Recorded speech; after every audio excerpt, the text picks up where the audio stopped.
उद्दिष्ट के त्याग का अर्थ क्या होता है? पहला यही होता था कि श्रावक सदा चौके में शुद्ध करता था। चलो अब वो कमी आ गई तो कम से कम इतना तो नियम हो जाए। इतना सा नियम आजकल तो आप सीधी कह देते हो, महाराज इतने दिन से चौका लग रहा है। बोले किसके लिए? भाई आपके लिए तो लगा रहा हूँ, और आप क्या कर लेंगे? अब मैं तो अब उस चौके में हाल करने साधु जाएगा तो साधु भ्रष्ट हो जाएगा, साधु को प्रायश्चित लेना पड़ेगा। महाराज हमारे तुम लोगों की भाषा ही बन गई, हमारे आजकल महाराज का चौका चल रहा है, पूरा यही है ना। अब समझ लो साधु गया जाए मोह के कारण से साधु को प्रायश्चित लेना पड़ेगा। महाराज के चौके में महाराज के आहार, साधु का आहार तो साधु के चौके में होता है। और चौका किसके लिए लग रहा है अभी शिवनगर में? बोलो वो तो जो है सो है, वो तो मुझे मालूम है। एक ही भाषा, तुम भी मरोगे साधु को भी मारोगे, तुम्हें भी किंचित पुण्य नहीं लगना, साधु को भी नहीं लगना। चले रहना, लोभी गुरु लालची चेला हो नरक में ठेलम ठेला। लगाए जाओ, दिए जाओ हाथ, और हम लिए जाए। तुम्हें अहंकार महाराज को हाथ दे दिया, हमें अहंकार कि हमने बंदे के हाथ लिया। दोनों का कवाड़ा है पक्का। साधु के लिए चौका लगाते भूल करके, चाहे कितनी भी पड़ेगी। साधु भूखा मर जाए तो मर जाने देना, लेकिन कभी भूल कर साधु को चौके मत लगाना। साधु के मरने में तुम्हें इतना पाप नहीं लगेगा। साधु यदि महाराज भूखों मर जाएगा, साधु हमारे नगर में तो मैं कह रहा हूं ना, मर जाए तो मर जाने देना, तुम्हें पाप नहीं लगेगा। लेकिन साधु के लिए चौका लगाना, ये साधु के मरने से भी बहुत बड़ा पाप है। मूलाचार में एक पिंडाधिकार है, पढ़ करके रोंगटे खड़े हो जाते हैं। जब 46 दोषों का वर्णन किया, मरेंगे तो साधु, लेकिन साधु पद पर तो मरेगा। लेकिन साधु के लिए चौका लगा करके साधु मरेगा तो ध्यान रखना, वो तो असाधु बन के मरा है, कम से कम बिना हार के मरेगा तो साधु पद पर तो मरेगा। इसलिए महिलाओं पुरुषों सब नियम करो, आज के बाद कभी साधु को चौका लगाना नहीं। नरक जाना हो तो लगाओ, और गुरु को नरक भेजना हो तो लगाओ। सीधी सीधी कह दिया। बोलो सब नरक जाना चाहते हो क्या है? तो हमें भेजना चाह रहे होंगे, सबकी प्लानिंग यही होगी। नहीं है तो नियम करना, मैं बहुत बड़ी बात कह रहा हूं। कभी भूल करके भी साधु को चौका मत लगाना, कभी मत लगाना। ये साधु का चौका है, ऐसा टाइटल भी नहीं रखना। कोई पूछे तो ये कभी मत कहना अभी हमारे यहाँ महाराज का चौका, ये 3 बातें त्याग कर दो, 9 काम उनके। जो मैं कह रहा हूँ पत्थर की लकीर समझना, इसमें कोई हेर फेर मत समझना। दोनों का पाप कर्म का बन, दोनों दोषी, भूल करके नहीं लेना। नाम ही मत लेना हमारे यहाँ महाराज का चौका लग रहा है, किसी को कहना भी मत। फिर क्या करे? मरने दो ना साधु को। तुमने ठेका लिया है क्या बचाने का? तुम तो अपना बचाओ। अब तरीका मैं बता देता हूं। ऐसा भोजन करो ना, पद्म पुराण में आया, जब रामचंद्र जी वनवास में थे तो उनका भोजन इतना शुद्ध बनता था कि वो अपनी थाली लगा के भोजन के लिए बैठे। इतने में 2 मुनिराज आ गए, गुप्ती सुबूति नाम के, और उन्होंने लक्ष्मण जी ने कहा भैया महाराज आ रहे हैं। अब महाराज आते ही तो हार को निकले थे। रामचंद्र जी ने अभी शुरू नहीं किया था भोजन, तुरंत महाराज को प्रधान कर लिया। जो थाली अपने लिए लगी थी वो थाली महाराज के लिए ले लिया। ऐसे संकट की घड़ी में, वनवास में, इतना शुद्ध भोजन जिनकी थाली में था कि वो भोजन महाराज के काम आ गया। महाराज, अरे महाराज रुके नहीं, हाँ महाराज रुको, मैं आपके लिए शुद्ध बनाता हूँ। आपके नगर में महाराज आ जाए तो महाराज अभी रुको, चौका में अभी थोड़ी देर है, अभी देर। वो आपके तो भोजन तो बना रखा महाराज, करके पराठे रखे।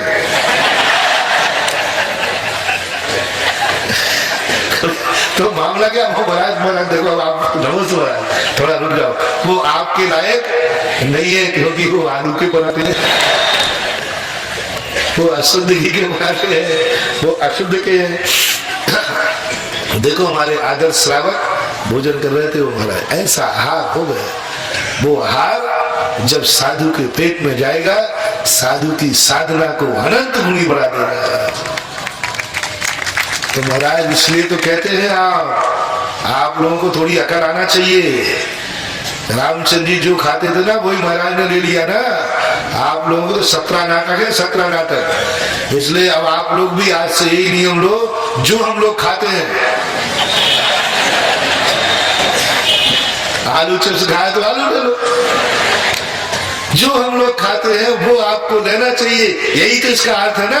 जो रामचंद्र जी खा रहे थे वही महाराज ने ले लिया, आप ही ने कहा। इसलिए आज के बाद जो हम खावे, अरे नहीं समझ लेना, ये कहो कि रामचंद्र जी ऐसा भोजन करते थे जो साधु सदा भोजन करते हैं, ऐसा भोजन, ऐसा भोजन नहीं करते थे।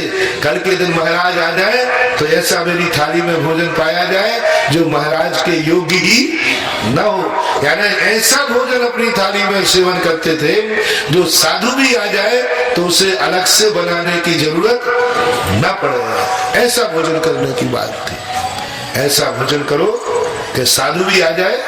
कौन कहता 15 दिन से चौके लग रहे, 8 दिन से चौके लग रहे, मरो तुम जहां जाना जाओ, भाड़ में जाओ, मैं तो नरक नहीं जाऊंगा ऐसे चौकों में जाकर के।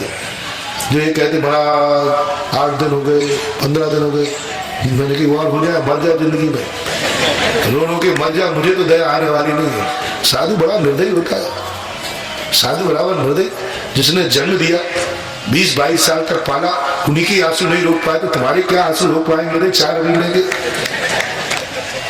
साधु को कभी दया नहीं आती। 8 दिन हो गए, 15 दिन हो गए, इसका अर्थ तो तुम साधु को चौका लगा रहे हो। सदा ऐसा आहार बनना चाहिए। हम कोई साधु को चौका नहीं लगाते, हम जीवन में ऐसा भोजन करते हैं जैसा साधु भोजन करते हैं। हमारे यहाँ भोजन ही वही बनता है जो साधुओं का भोजन बनता है। बराबर इतना ना कर पाओ यार, ये तो देखो आप मर जाओगे। देखो बेफालतू ज्यादा हैंकड़ी मत हाको। हम लोग इतना, चलो दूसरा कर लो। मैंने बागड़ में के ऊपर 2 दिन बहुत अच्छी तरह से समझाया था। आज की परिस्थितियों में साधु और श्रावक की सुरक्षा हो जाए और आहार दान हो जाए, कैसे करना। आज की परिस्थितियां तुम्हें मालूम है और साधु की परिस्थिति मालूम है। साधु को चौका लगे नहीं और साधु को आहार दे दिया जाए तो एक तरीका है। चलो 12 मासी नियम मत लो। जब तक तुम्हारे नगर में साधु आएगा, हमारे नगर में साधु रहेगा, तब तक हम अपने घर में कोई अशुद्ध भोजन नहीं बनाएंगे। वही भोजन बनेगा जो साधु के योग्य है, वही हम भोजन खाएंगे। जब तक साधु, 1 दिन साधु रहे तो 1 दिन, 2 दिन रहे तो 2 दिन, 4 महीने रहे तो 4 महीने, जब तक साधु है तब तक हमारे घर में वही भोजन बनेगा जिसमें साधु के लिए मुझे अलग से बनाना। क्योंकि कोई पूछे क्या है शुद्ध भोजन बना, बोले हमारा नियम है कि महाराज रहेंगे तब तक हम शुद्ध खाएंगे। अब बोलो वो भोजन तुमने महाराज को बनाया कि अपने लिए? क्योंकि नियम किसका है? आपका नियम है कि जब तक महाराज मेरे नगर में है तब तक मैं शुद्ध भोजन करूंगा। बस शुद्ध भोजन करूंगा, कुएं का पानी लूंगा, मर्यादित भोजन करूंगा। जब तक महाराज है मेरे घर में आलू प्याज गणंत नहीं आएगा। ऐसी अवक चीजें नहीं बनेंगी जो महाराज के साधु की चर्या के विरुद्ध हो। जब तक, कितनी देर तक? जब तक साधु आपके नगर में है, आपकी कॉलोनी में है, आपकी कॉलोनी में, तब तक कॉलोनी ने नियम ले लिया कि भाई बस अब अपन लोग शुद्ध भोजन करेंगे सभी लोग। क्योंकि अपने यहाँ महाराज जी पधार चुके हैं, आरिकाएं पधार चुकी हैं, हेलक छुल्लक पधार चुके हैं, कोई त्यागी वृत्ति आ गए हैं अपने नगर में। इस समय ध्यान रखना, पूरी साल भर अभक्ष सेवन करना, उसका पाप एक तरफ रख दीजिए। और जिस समय तुम्हारे नगर में साधु है उस समय एक आलू चिप्स भी मुंह में खाना अनंत गुणा पाप का कारण है। क्योंकि साधु तुम्हारे नगर में, कॉलोनी में, मंदिर में है। इस समय तुम अभक्ष सेवन कर रहे हो, जो समय शुद्ध भोजन करने का था। साल भर का आलू खाया हुआ, साल भर में कितने खा डाले? 1-8 क्विंटल तो हो जाएगा। हाँ 4-5 क्विंटल बनाएगा, कम थोड़ी खा दे। आधा किलो 1 किलो प्रतिदिन का तो घर में 365 किलो तो खा ही जाते हैं।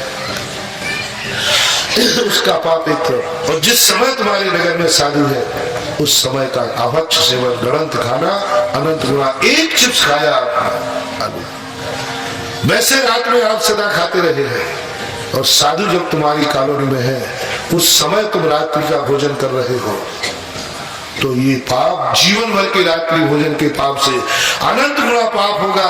क्योंकि तुमने किनकी छाया में खाया?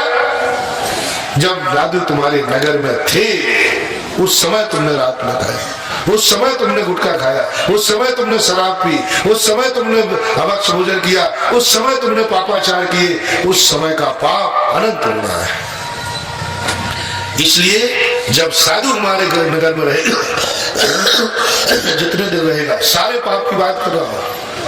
हम वैसे तो संयम आप पालन नहीं कर पाएंगे, लेकिन जितने देर तक, जितने समय तक हमारे नगर में साधु हैं उस समय तक हम सब ब्रह्मचर्य व्रत से रहेंगे, जीवन भर का अब्रह्म।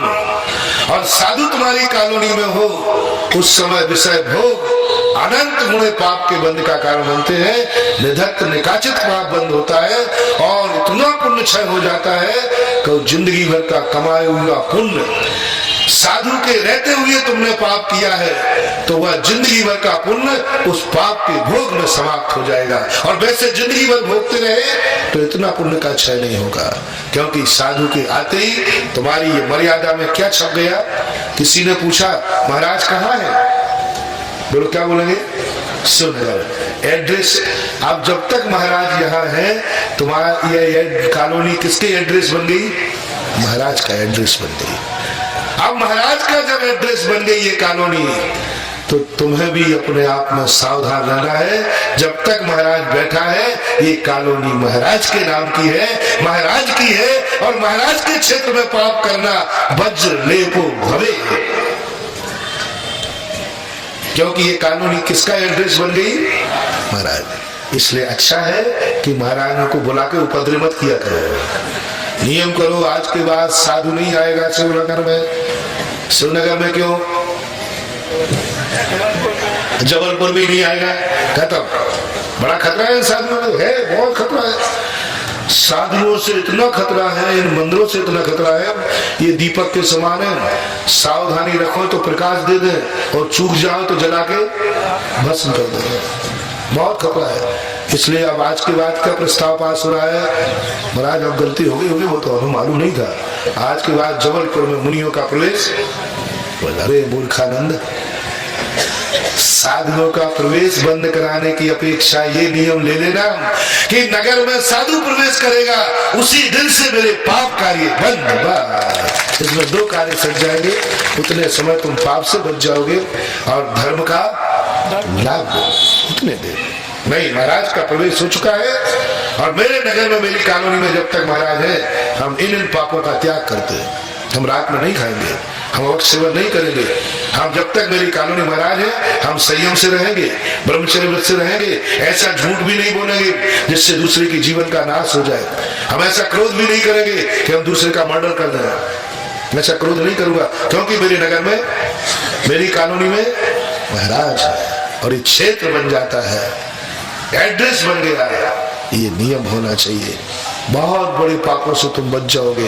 पाप छोड़ने की बात नहीं कर रहा हूं, लेकिन जब साधु को बुला लिया है कॉलोनी में तो थोड़ा साधु को रहते हुए इस कॉलोनी को इतनी पवित्र रखो, इतनी पवित्र रखो कि साधु विचरण करे तो ये पाप बन रहा है उसको छू भी न सके। इतना पवित्र, ठीक है, पापों का त्याग नहीं करना। इसलिए भोजन के संबंध की चलिए चर्चा थी। इतना इस प्रकार का भोजन करना। महाराज आपका क्या परेशान है? 3.5 महीने के लिए आए थे, 5 महीने हो गए, आपको ठिकाना हो तो बात अलग है। आप 3.5 महीने में 2 महीने में चले जाओ तो थोड़े अच्छे महाराज कहलाओ। तुम तो ऐसे जमे, ऐसे जमे, अब हम लोग मरेंगे। कोई तरीका है 5 महीने के चतुर्मास? अब इतनी देर तक हम शुद्ध खावें, पापों को छोड़ें, संयम से रहें, मेरे बस की बात नहीं होगी। तो दादागिरी क्यों दिखा रहे? कौन कह रहा है? तो तुम्हें बता रहा हूं मार्ग। कितने महीनों तक हम भोजन करेंगे शुद्ध? हाँ, जितने दिन करना हो करो। नहीं तो महाराज को आने के पहले कह दो, महाराज ध्यान रख लेना, ये तारीख आने की और ये तारीख अपनी बार ऐसे लाना। देखो मेरे से तो 15 दिन मांगे थे शिवनगर को, महाराज 15 दिन एक सेवा दल शिवनगर कॉलोनी में, जिसका एक ही काम होगा, इधर महाराज का प्रवेश, और वो घर घर जाके कहेगा भैया महाराज जी प्रवेश कर गए हैं, आप अभक्ष सेवन नहीं करना, संयम से रहना। जितने दिन महाराज रहेंगे अपनी कॉलोनी इस समय पवित्र हो चुकी है, कहीं महाराज तो पवित्र करें और अपन लोग गंदा करें, ये बात ठीक नहीं है। महाराज तो झाड़ू लगाए और तुम वहां गंदगी करो, है ये होना चाहिए। इतना ना कर सको तो दूसरे तीसरे नंबर का एक मार्ग है, कम से कम इतना तो कर ही लेना कि तुम कितने दिन तक चौका लगाने के भाव है। जितने दिन तुम्हारा मन हो कि मेरी अभी 10 दिन की छुट्टी पड़ रही है, मेरी 15 दिन की छुट्टी पड़ रही है, मेरा भाव है कि 1 महीने में पड़ जाऊं महाराज को, तो चलो जितने देर का चौका लगे उतने दिन तक चौका लगाने के 1 दिन पहले सारा परिवार श्रीफल चढ़ा के नियम लेवे, मैं 15 दिन तक सारा परिवार शुद्ध भोजन करेंगे, ऐसा भोजन करेंगे जैसे महाराज करते हैं। आप कितने दिन का दिया हमने? जितने दिन का आपके चौके का मन था। अब तुमसे कोई ने पूछा क्यों भाई क्या हाल चाल है, बोले हमारे यहाँ चौका लगा। बोले किसका? बोले 15 दिन का तो मेरा नियम है। अब वो जब तुमने नियम ले लिया तो 15 दिन जब तुम शुद्ध खाओगे तो वो शुद्ध भोजन किसके लिए बना? बोलो ना, शुद्ध भोजन खाने का नियम किसका है? आपका है। अब जब शुद्ध भोजन तुम खाते ही हो और तुमने नियम लिया है कि 15 दिन तक मैं शुद्ध भोजन खाऊंगा, तो बस अब आ जाओ पड़गाने। जब शुद्ध भोजन मैंने अपने लिए बनाया ही है तो हम तो ये शुद्ध भोजन महाराज को दे के खाएंगे, उनकी बेला टालेंगे। अब बोलो वो भोजन किसके लिए बना था और दिया किसको?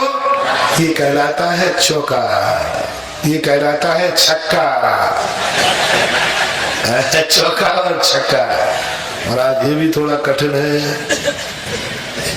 पूरा परिवार महीना भर चौका लगाए तो महीना भर शुद्ध खाना पड़ेगा। मर जाएंगे महाराज हम लोग तो। एक मर जाए तो गारंटी मेरी है, बल्कि शुद्ध खाने से कई बीमारियां और ठीक हो। एक कंसेशन और कोई हो तो दे दो। चलो अंतिम दे रहा हूं। इसके बाद कहा तो पर ध्यान रखना, मुझे गुस्सा बहुत तेज आता है, इतना तेज गुस्सा आता है, इतना तेज गुस्सा आता है, ऐसा थापड़ मारूंगा कि मैं अपने गाल पर छड़ाऊंगा। तुम्हें तो मारूंगा नहीं, मैं मार लूंगा। मैं कहूंगा कहा कि निकृष्ट जीवों को उपदेश दे रहा हूं। अंतिम अंतिम अंतिम बस अपन पूरा परिवार शुद्ध भोजन नहीं कर सकेंगे। अपन 15 दिन तक घर में कोई एक व्यक्ति प्रतिदिन शुद्ध भोजन करेगा। ये नियम 1 दिन पहले से होगा। कल मैं शुद्ध भोजन करूंगा, कुएं का पानी होगा, शुद्ध मर्यादित भोजन होगा। मैंने आज मंदिर में सवेरे जाकर के नियम ले लिया है, कल जाके नियम ले लिया। अब आपने जो शुद्ध भोजन करने का एक व्यक्ति ने नियम लिया तो अब उसके लिए भोजन बनेगा कि नहीं बनेगा? तो उसके लिए भोजन बनाओ तुम। और महाराज आधा महाराज आपके लिए नहीं बना रहा हूं, मेरा खुद का नियम है शुद्ध खाने का। आज मैं शुद्ध खाऊंगा, इसलिए मैं पड़गाने के लिए खड़ा हुआ हूं। अब यदि महाराज के आहार नहीं हुए तो कोई गम की बात नहीं, क्योंकि भोजन किसके लिए बना था? सुधा सागर नहीं सही, स्वयं सागर से है। क्योंकि भोजन किस लिए बना था? अपने लिए बना था। आपने तो भोजन को दुख नहीं होगा, यही होगा कि अंतराय कर्म का उदय था, लेकिन भोजन किसके लिए बनाना? भले 1 दिन का नियम लो, पूरे नहीं ले सकते तो बारी बारी से लो। आज मैं शुद्ध खाऊंगा, कल तुम शुद्ध खाना, परसों फलाना शुद्ध खाना।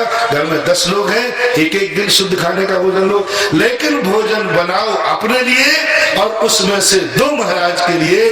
तो वो भोजन कम से कम पुण्यदायी होगा, तुम्हें भी फलेगा और हमारी भी चर्या में साधक बनेगा। बहुत सरल विधि है भैया।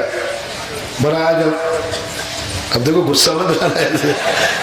एक व्यक्ति 1 दिन का ले लो, दूसरे दिन मतलब आरोप क्या आ जाए उस भोजन में कि ये भोजन मैंने महाराज के लिए ये पानी किसके लिए भर के ले जा रहे हो कुएं पे? किसी ने पूछा, तुम्हारे दोस्त ने। अभी तक क्या कहते थे बोलो ना, सब यही बोलते हैं। और भैया आप महाराज के लिए ले जा रहे हो, हमारे महाराज कुएं का पानी लेते हैं। वो कुएं का पानी नहीं, वो जहर है, जहर है। तुमने साधु को जहर दिया है, पानी नहीं दिया, जहर दिया है। और जब तुम नियम ले रहे हो तो क्या करोगे? आज मेरा नियम है कुएं के पानी पीने का, इसलिए ले जा रहा है। अंतर समझ रहे हो ना? आज मेरा नियम है कुएं के पानी का, इसलिए मैं ले जा रहा हूँ। सब्जी वाला पूछे आज आलू क्यों नहीं खरीद रहे? बोले आज हमारा नियम है कि हम आलू नहीं खाएंगे, आज हम पानी कुएं का पिएंगे, इसलिए ले जा रहा हूँ। यानी हर क्रिया पर टाइटल तुम्हारा हो और तुम्हारे में से फिर महाराज को दो, तो वो कहलाता है अतिथि समविभाग। तुम तो पूरे का पूरा महाराज के नाम, और सुनो रे पापियों, महाराज के नाम बनाया और बाद में तुम खाते हो। सब लोग बिल जमा कराओ। भोजन किसके नाम से बना था और डकार कौन गया? शर्म नहीं आती तुम्हें? महाराज का भोजन डकारते हो। या तो महाराज के नाम का भोजन बनाना बंद करो, और या जब तक महाराज रहे तुम उस भोजन को करना बंद करो। क्या करना ठीक है? महाराज यही नियम लेता हूं, आपके नाम का आज से नहीं बनेगा, बस मजा आ जाएगा। ये विधि सरल विधि। तो ऐसी स्थिति को अपनी चर्चा थोड़ी बाहर होगी, अपनी भक्ति की चर्चा चल रही थी। जब ऐसा असहनीय तुम्हें संकट आ जाए कि अब तुम्हारा धर्म डगमगाने लगा, अब तुम धर्म करने लायक नहीं रहे, अब ना हाथ दे सकते हो, ना महाराज के साधुता बन सकती है, तो जैन आचार्यों ने बताया एक मार्ग है भक्ति का। पूज्य आचार्य महाराज हमारे कहते हैं विद्यासागर जी कि जब हवा काम नहीं करती है तब दवा काम करती है। जब हवा बिगड़ जाए तो फिर क्या काम करती? दवा। जब दवा काम नहीं करती है तब दुआ काम करती है। सारी दवाएं जब खत्म हो जाए कोई नहीं, तो डॉक्टर भी अब क्या कहता है, भैया हमने तो अपना पूरा प्रसार कर लिया, अब आप जानो और ऊपर वाला जाने, बस अब तो भगवान भक्ति। ये नियम है। यही पूज्यवर मानतुंग आचार्य के मन में भाव आया। क्या है इनके पास ऐसी परेशानी है जिसका कोई साधन नहीं, जिसको कोई बचने का साधन नहीं? तो पूज्यवर मानतुंग आचार्य जब जेल में पड़े होंगे, कौन बचाएगा यहाँ 48 सालों के अंदर? कौन मेरी रक्षा करेगा? कौन यहाँ आ सकता है? तो उनको भी ध्यान में आया होगा अब ये ताले तपस्या से नहीं टूटेंगे, ये ताले सदुपयोग से नहीं टूटेंगे। पहले ही दिन भी मैंने कहा था, ये ताले चारित्र से नहीं टूटेंगे, ये ताले रत्नत्र से नहीं टूटेंगे। इन तालों को तोड़ने का एक ही तरीका है, मात्र भगवान की भक्ति है। इसलिए मैं आपसे कह रहा हूं, सब साधन तुम छोड़ दो, कुछ भी नहीं होने वाला। मात्र तुम्हारी भक्ति ही तुम्हारे संकट दूर कराएगी। मात्र भगवान का गंधोदक ही तुम्हें संकट दूर कराएगा। मात्र जितनी विशुद्धि से आप भक्ति कर लो, उतनी विशुद्धि से आपके पर कर्म कर सकते हैं, अन्यथा कोई साधन नहीं। ऐसी ऐसी बीमारी बता रहे हूं, बताओ ऐसा सांप आ गया, कौन बचाएगा? सपेरा नहीं हुआ, बात है तो नाग नाग दमनी यदि यह सब बंद कर